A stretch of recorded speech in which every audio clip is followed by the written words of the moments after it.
Can I just show y'all my outfit before I really get started? Because I think it's so cute. I don't know how much of this y'all can see.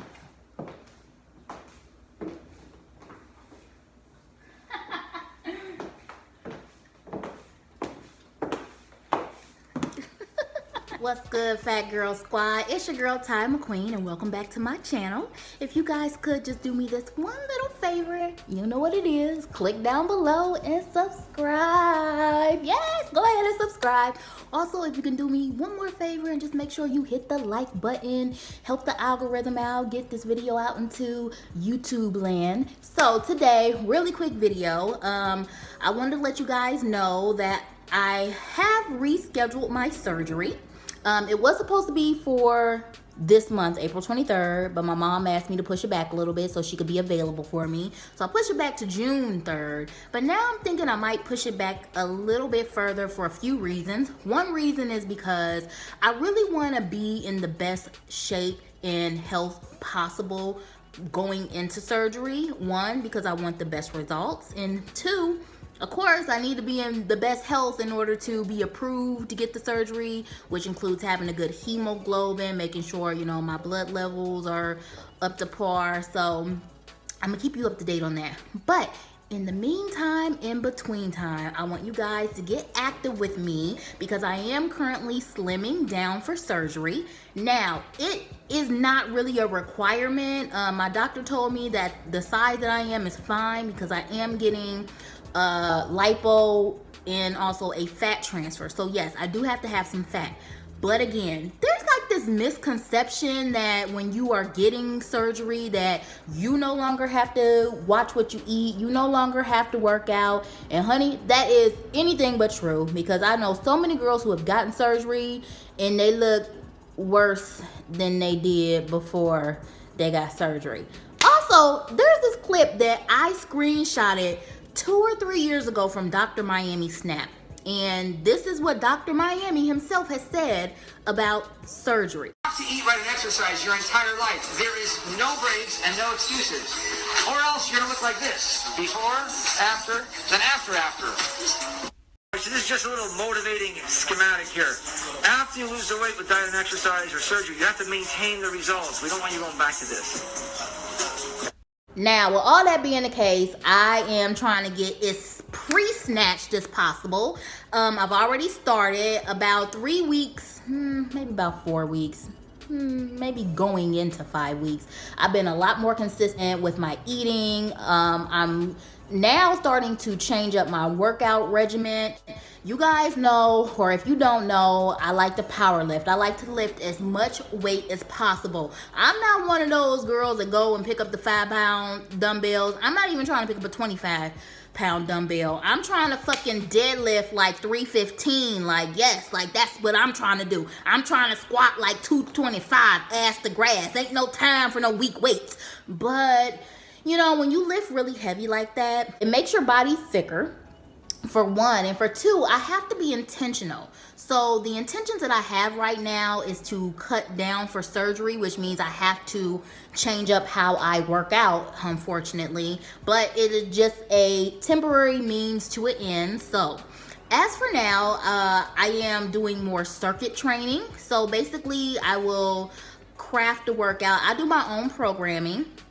If you need help with the program, click the link down below. I do offer programs as well, custom and also pre-made programs, but I'm doing my own programming right now. I'm doing more circuit training, so I'm not lifting heavy so much. I am only doing a few heavy days a week for specific lifts like deadlift, squats, bench press, and then overhead press. But then I'm incorporating a lot of circuit training. Usually my circuits are anywhere from 2 to 4 exercises, and I do them timed. So I'll set a timer for like 10 minutes and I'll do the workout back to back to back with as little rest as possible in between until the buzzer goes off. And then I'll take a rest and then I'll set up for the next circuit. So right now my workout basically consists of 20 minutes of sprinting, and then 3 circuits, which I'm doing for 10 to 15 minutes, and then a cool down.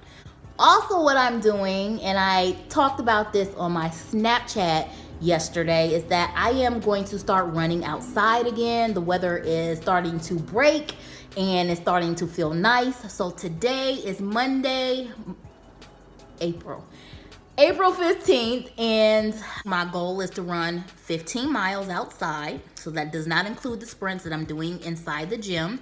And I am offering you guys to join me by getting on the Nike Run Club app, adding me as a friend, and they have a leaderboard there so we can, you know, see who's getting their miles in based upon who's showing up on the leaderboard. And it's a way to keep myself accountable. And if you guys want to run, whether it be outside or on the treadmill, you can use the Nike app. I've been using it for years. I freaking love that app. And then I want to say this too. Also, a lot of people always ask me, how did I learn to run? When I started my journey and I was like almost 300 pounds, running was not a thing for me. What I did was I actually started with walking. I would go walking on my breaks at work, and 15-minute break, and then my hour lunch.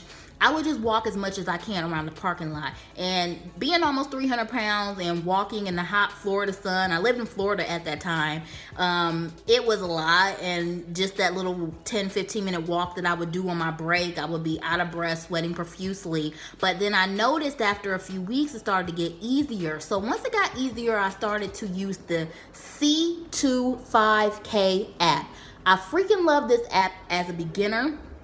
And it's a 9-week running course that takes you from walking to being able to run, I think it's like 3 miles or 5K. But if you guys need help with running and conditioning yourself to run, I definitely suggest that as a good app that you can use to get started. So this week, my goals once again are going to be to run 15 miles outside. And then when it comes to the gym, I usually do about 4 to 5 workouts in the gym, about an hour. I try to cap at an hour. I do not like being in the gym all day like I used to. It's just not necessary. My nutrition has been really, really good, actually. I've been sticking to keto 5 days a week. And then 2 days a week, I add in carbs, which are usually on the weekend. Actually, 1 day, 1.5 days. Sunday, I fast all day. So then I'll eat again on Monday. But that regimen's been working for me. It's kind of similar to what I did in this video up here or here. I don't know where it's going to show up. But I'm going to link a video that I did before where I showed you that I lost 22 pounds in a month. And I'm basically following that same structure, but I'm doing a slightly few things different. But either way, I'm not really in a rush to lose this weight pre-surgery. I want to lose 20 pounds or to where I feel when I look in the mirror, I can say, okay, this is where I want my body to be.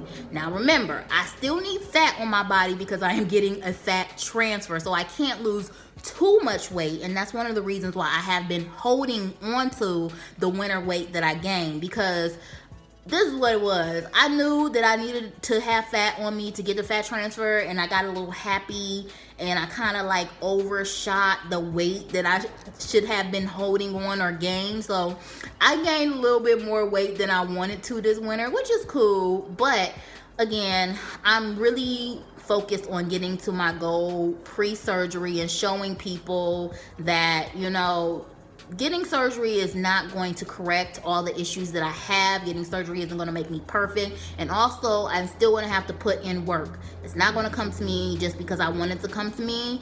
And I have to be willing to do the work now. And I'm going to have to still do the work after. Because let me tell y'all something. I'm not really paying for this surgery. My parents are. It was a Christmas gift to me to pay for the surgery. So they're paying like, I want to say like 90% of the surgery that they're paying for, but I have to, you know, take care of my aftercare costs and like get my airfare ticket to DR.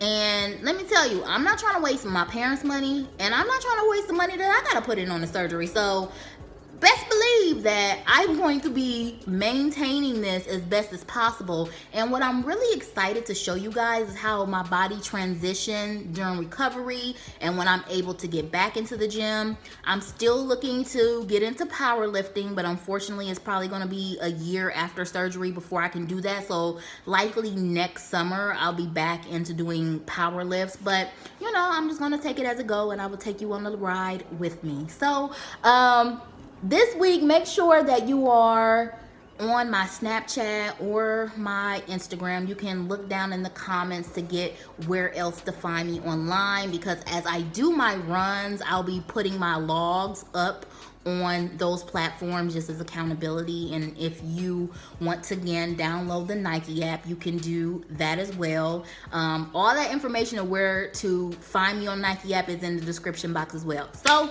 that's it for today, guys. I will be back Wednesday with another video. Wednesday's video is going to be good because it is about a girl that is here on YouTube. She is supposed to be a weight loss channel, but she is anything but a weight loss channel. But we're going to get into that on Wednesday, all right? All right, y'all. So until then, bye, y'all.